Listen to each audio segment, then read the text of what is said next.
seems that every time we turn on the television, there's more news about uprisings against the governments in the Middle East and North Africa. What began with civil disobedience in Tunisia has now engulfed that country, Egypt, and Libya. And throughout the region, many other governments are on the precipice of losing power. Understandably, many in the West have been cheering on the decay of the authoritarian regimes that have held power in the Mideast for decades.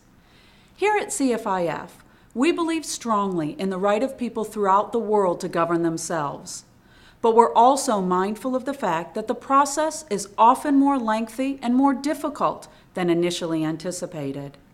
With that in mind, we provide you with 3 tips for how to think about the growing revolutionary fervor in the Mideast. Rule number 1, not all regimes in the region are created equal. While none of the countries enjoy anything like American standards of democracy, there are major differences between their conduct both at home and abroad.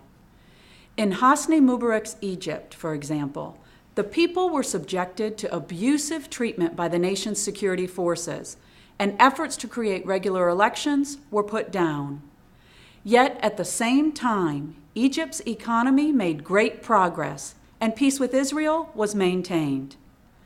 Contrast that record with the reign of Colonel Gaddafi in Libya, a terrorist who has brought nothing but ruin to his country and the world, and you'll see that the consequences of radical change can vary dramatically by country.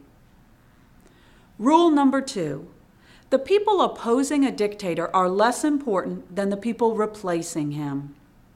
It's hard not to be inspired by the idealistic young people who are filling the Arab street with calls for democratic change. But it's important to remember that the chaos that results when a government falls can lead to even more oppressive leadership. In the 20th century, we saw that phenomenon take place in countries as different as Russia and Iran. And today, we face similar dangers with the Muslim Brotherhood in Egypt and the Islamic extremists in Yemen. Rule number 3, freedom is just as important as democracy. Free and fair elections are a necessary aspect of good government, but they're not sufficient. One only has to witness the success of Hamas in Gaza or a new generation of Islamists in Turkey to remember that it's equally important that democratic governments recognize the God-given rights of their people. Otherwise, it's far too easy to fall in the pattern of one man, one vote, one time. With these rules in mind, we'll continue to support those who bravely stand for their freedom in the Middle East, but we'll also keep a wary eye on those who will use this historic moment for ill. In short, we'll hope for the best, but we'll prepare for the worst. That's this week's Freedom Minute.